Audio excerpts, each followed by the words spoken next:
la société à niveau égal, les femmes, elles partent avec un étage en dessous, tu vois. Un gars et une femme à niveau égal, juste la femme est jolie, elle peut avoir accès à certaines choses que des hommes n'ont pas. Il y a des filles, juste avec leur physique, elles peuvent terminer sur un yacht ou s'élever socialement comme pas possible, alors que même un mec frais, c'est pas possible pour lui de faire ça, même si le gars est beau gosse. Un homme, il doit forcément réussir sa vie, sinon c'est personne. Si un homme, il grimpe pas socialement, personne va le calculer, ce sera personne. Je trouve que les hommes ont autant de soucis dans la société que les femmes.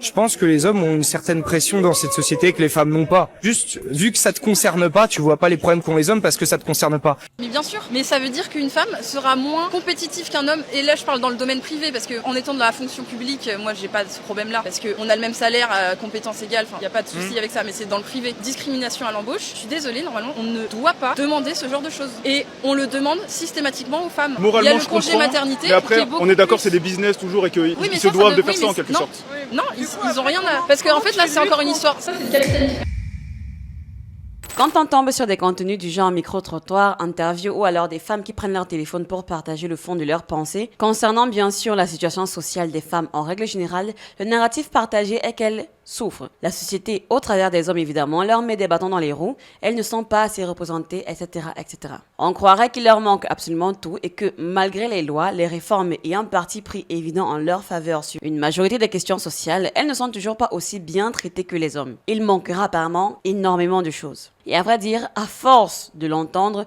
je me suis dit que ça serait marrant si, en un claquement de doigts, les rôles étaient entièrement inversés. Alors, aujourd'hui, nous allons mener une expérience de pensée. Une expérience qui, je crois, a le potentiel de susciter une compréhension plus authentique, ou réelle, je dirais, de l'expérience masculine que n'importe quelle explication sérieuse et directe des désavantages subis par les hommes. Car j'ai appris une chose au fil des années que j'ai passé à aborder la question sur cette chaîne, et même au travers des conversations. Lorsqu'on explique directement la souffrance masculine, les gens la rejettent, la minimisent ou n'ont tout simplement pas la capacité émotionnelle de l'appréhender. Alors aujourd'hui, nous allons essayer une approche différente. Nous allons prendre chaque désavantage, chaque double standard, chaque domaine où les hommes sont systématiquement traités comme jetables, insignifiants ou alors pas dignes d'intérêt et nous allons poser une question simple. Que se passerait-il si cela arrivait aux femmes? Non pas bien sûr pour attaquer les femmes, ni par esprit de contradiction ou juste pour marquer des points, mais pour mener un examen plutôt lucide, j'ose croire, des doubles standards tellement normalisés que nous les percevons même plus comme tels. Et pourquoi cette expérience? Car parfois le seul moyen de rendre visible une souffrance invisible est de demander aux gens de l'imaginer d'abord, puis de l'expérimenter ensuite. Et je pense qu'à travers les différents sujets que j'ai déjà eu à aborder ici, on a souvent traité des cas de femmes qui se sont retrouvées en train de vivre des situations masculines par emprunt, par test, par choix, et toutes, je dis bien toutes, ont validé les mêmes allégations qu'autrefois elles refutaient. Commençons par l'expression la plus évidente pour moi de la marginalisation masculine dans la société occidentale, le service militaire. Il est présent dans pas mal de pays en Occident, certains qui l'avaient supprimé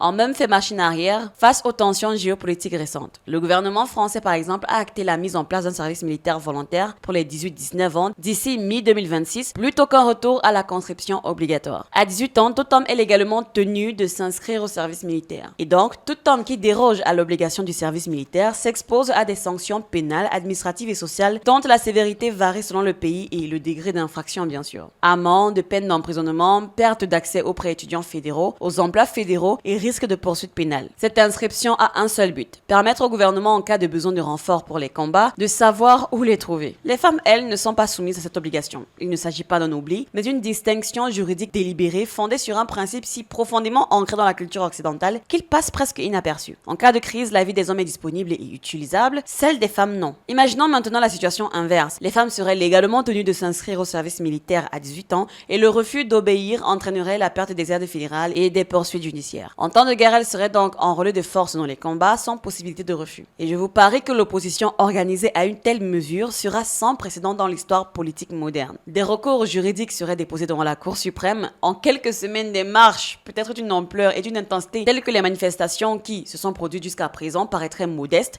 auraient lieu. Des sessions législatives d'urgence seraient convoquées. Bref, tous les grands médias traiteraient de cette question comme l'enjeu majeur des droits civiques de cette génération et ils auraient raison de réagir ainsi car c'est un message profond adressé à tout être humain. Votre vie peut être réquisitionnée par l'État en cas de besoin. Et si on conçoit que dire ça aux femmes serait impensable, alors nous devons nous demander pourquoi nous le disons aux hommes sans hésiter, au lieu à minima d'apporter du respect à ce geste. Bon, laissons même le service militaire. Et si on parlait des autres métiers à risque? La construction, les mines, l'exploitation forestière, la pêche, l'agriculture, les transports. Des emplois physiquement dangereux, des emplois majoritairement masculins. Dans les pays occidentaux, principalement en Europe et en Amérique du Nord, les hommes représentent environ 92 à 95% des décès au travail. Bien que les chiffres varient selon les années, on estime que plusieurs milliers d'hommes meurent chaque année dans ces secteurs spécifiques. Imaginez maintenant que ces milliers de décès soient des femmes. Imaginez des milliers de femmes qui meurent chaque année au travail dans des secteurs à prédominance féminine. Imaginez juste l'impact médiatique. Quelles auditions parlementaires seraient convoquées? Quelles enquêtes réglementaires seraient lancées? Quelles réformes par exemple de l'UEOSHA seraient imposées? Quelles associations de défense des droits des femmes surgiraient du jour au lendemain pour exiger des comptes? Nous savons exactement ce qui se passerait car nous avons constaté la réaction de la société lorsque la sécurité des femmes est perçue comme menacée. La réaction est immédiate, globale et traitée comme une urgence morale. Lorsque les hommes meurent au travail, les entreprises versent à peine des indemnités et déposent les plaintes requises. En gros, c'est de la paperasse et le monde continue de tourner. C'est simplement le prix à payer pour certains types de travail. Et les hommes qui font ce travail, qui acceptent le risque physique comme une fatalité, parce que de toute façon, quelqu'un doit le faire, je vous signale que ces hommes ne sont pas considérés comme des personnes faisant des sacrifices extraordinaires. On parlera d'eux comme d'une simple ligne budgétaire et le sujet sera clos. Ce qui m'amène donc au troisième point, une vie plus courte. Les hommes meurent en moyenne 5 à 6 années plus tôt que les femmes. Cet écart, je pense, représente une part énorme. Les raisons de cet écart sont complexes et impliquent multiples facteurs. Déjà parce que les hommes prennent plus de risques physiques. Les hommes occupent des emplois plus dangereux. Les hommes sont moins enclins à consulter un médecin. Les hommes sont plus susceptibles de se suicider. Tous ces éléments contribuent à un écart de mortalité qui persiste depuis des générations. Maintenant, imaginez un seul instant si l'OMS, par exemple, faisait le constat que les femmes mourraient 5 à 6 ans d'années plus tôt que les hommes. J'ai en gros doute qu'il ne se passe que des discussions académiques sereines sur les facteurs complexes qui y contribuent. Ce sera inéluctablement traité comme un problème public. Une urgence sanitaire exigeant une attention immédiate et des ressources substantielles y seront attribuées. S'en suivront par exemple le financement de la recherche, des campagnes publiques, des politiques publiques. En gros, la machine de la préoccupation sociale va se mobiliser avec rapidité et ampleur. Et pour les hommes qui meurent des années plus tôt, on va simplement dire... les hommes font certains choix, les hommes prennent certains risques, etc., etc. Sauf que ces risques, ils les prennent pour le bien de tous dans la communauté. Et je trouve qu'on ne leur rend pas assez justice pour ça. Tout à l'heure, j'ai mentionné le taux de suicide chez les hommes. Il faudrait que j'en parle comme statistique à part entière car elle est très intéressante. Essayez un petit peu de deviner à combien ce taux s'élève. Oui, essayez. Il est environ 4 fois supérieur à celui des femmes. Oui, 4 fois plus supérieur. En France, par exemple, le suicide est environ 3 fois plus fréquent chez les hommes que chez les femmes. Les hommes représentent environ 75% des décès par suicide dans le pays. Dans le monde, les hommes se suicident en moyenne 3 à 4 fois plus que les femmes dans les pays occidentaux. Aux États-Unis, les statistiques récentes du CDC confirment un taux environ 4 fois supérieur. Oui, 80% des suicides sont masculins. Chez les seniors, l'écart se creuse avec l'âge. À partir de 75 ans, le taux de suicide masculin peut être jusqu'à 7 fois supérieur à celui des femmes. C'est l'une des statistiques les plus dévastatrices de la santé publique, si vous voulez mon avis. Mais imaginons maintenant que ces chiffres soient inversés. Imaginons que les femmes se suicident 4 fois plus souvent que les hommes. Réfléchissons simplement à la réponse des autorités de santé publique, aux campagnes de sensibilisation, aux changements de politique, aux lignes d'écoute téléphoniques, quoi d'autre, aux programmes communautaires. Pour les hommes, la réponse a été modeste au regard de l'ampleur de la crise. Non pas inexistante, mais modeste. Car le suicide masculin, comme tant d'autres aspects de la vie masculine d'ailleurs, est perçu comme un problème masculin plutôt que comme un problème humain. Et les problèmes masculins, comme cette expérience de pensée cherche à le démontrer, ne bénéficient pas de la même urgence ni des mêmes ressources que les problèmes équivalents touchant les femmes. Ok, point suivant. Et si on parlait des sans-abri ? Sachez que les hommes représentent plus de 70% de la population de sans-abri. Plus de 7 personnes sur 10 dormant dans la rue, dans des refuges ou alors sous des ponts sont des hommes. En France, selon des données publiées fin 2023, les personnes sans-abri sont à 77% des hommes et 23% des femmes. Des hommes qui ont perdu leur logement, leur famille, leur stabilité financière, leurs repères sociaux et qui sont largement invisibles en tant que crise car le récit de ceux qui méritent notre compassion et notre attention a été profondément façonné par des schémas qui positionnent les hommes comme la partie puissante n'ayant besoin d'aucune aide. Et donc, si 70% des sans-abri étaient des femmes, la société le considérerait comme l'un des échecs sociaux majeurs de notre époque. Nous traiterions d'ailleurs ce phénomène comme une crise exigeant une réponse immédiate et mondiale. À l'inverse, pourtant, ce phénomène majoritairement masculin, 4 fois plus élevé, est relégué au second plan. Point suivant. Et si on parlait du système judiciaire ? Voilà un exemple qui devrait susciter un profond questionnement chez quiconque prend l'égalité au sérieux. Les recherches montrent systématiquement que les hommes reçoivent des peines environ 60% plus longues que les femmes pour avoir commis des crimes équivalents. Pas une légère différence, pas une différence marginale. 60% pour la même infraction. En fait, imaginez un seul instant que la disparité s'inverse, que les femmes reçoivent des peines 60% plus longues que les hommes pour les crimes identiques. La réaction serait évidente. En France, par exemple, les statistiques judiciaires récentes confirment l'existence d'un écart de traitement pénal significatif entre les hommes et les femmes, même lorsqu'on compare des infractions de nature équivalente. Nous avons constaté comment le système judiciaire réagit lorsque les accusés sont perçus comme victimes des préjudices systémiques. Mais lorsque la disparité s'inverse, lorsque ce sont les hommes qui reçoivent des peines considérablement plus sévères pour les mêmes actes, la réponse politique est, en substance, le silence. Ou encore, il y a cette tendance à considérer la femme comme une éternelle victime. Résultat, si jamais elle se fait accuser, il y a toute une armure sociale et médiatique, nommée la présomption d'innocence, qui lui est accordée ipso facto. Mais à contrario, pour un homme, s'il fait l'objet d'une accusation, il sera difficile pour l'opinion publique de le considérer innocent. Ah, et puis il y a les tribunaux d'affaires familiales,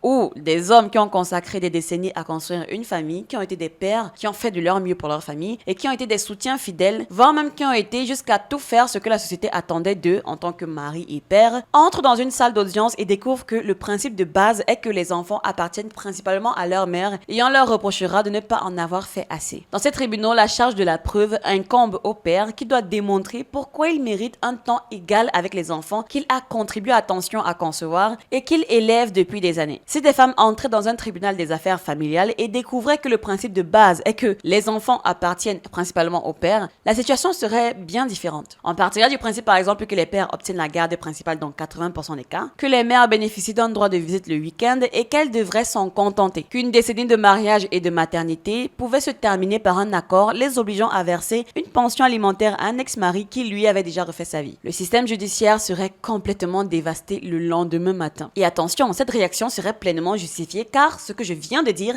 est injuste, profondément et fondamentalement injuste. C'est pourtant exactement ce qui arrive chaque jour aux hommes dans ces tribunaux où il y a très peu d'opposition organisée car les hommes ont été conditionnés à accepter l'injustice stoïquement plutôt qu'à la dénoncer et à la combattre. J'ai gardé le meilleur pour la fin, les standards masculins. Ils sont soit moqués, soit critiqués pour je ne sais quelle raison.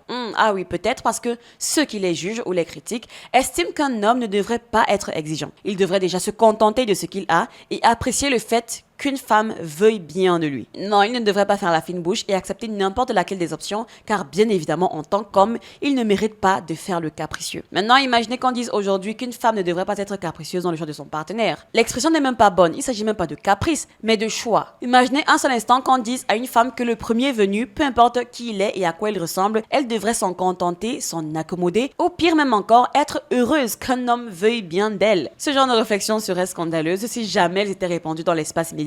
Je n'imagine même pas le nombre d'articles ou de contenus créés dans le seul but de dénoncer cette offense. Et je suis d'accord, ça n'a pas de sens de dire aux gens de ne pas avoir de préférence, de critères, de choix, etc. C'est insensé d'insulter une personne parce qu'elle dit qu'elle ne s'intéresse pas à un certain type ou certain style de personne. Mais c'est pourtant ce qui se produit quotidiennement du côté des hommes. Les hommes, en fait, ils ont plein de critères. Par exemple, je veux une meuf qui est blonde, grande, maigre, qui a une allure élégante. Alors que nous, les femmes, on préfère juste, on n'a pas vraiment de critères. Un homme bien.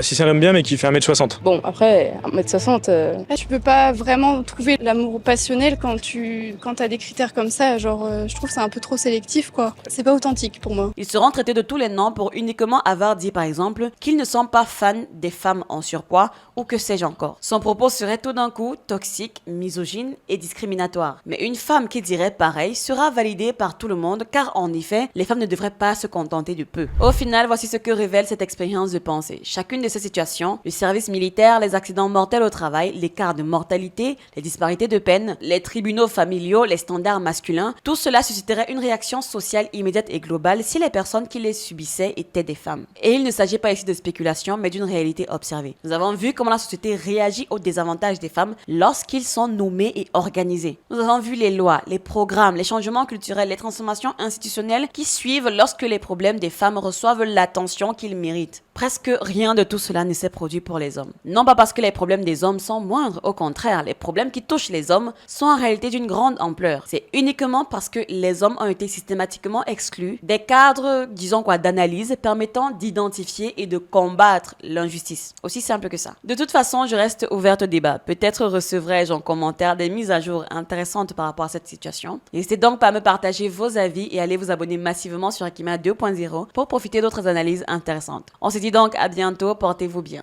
Ciao.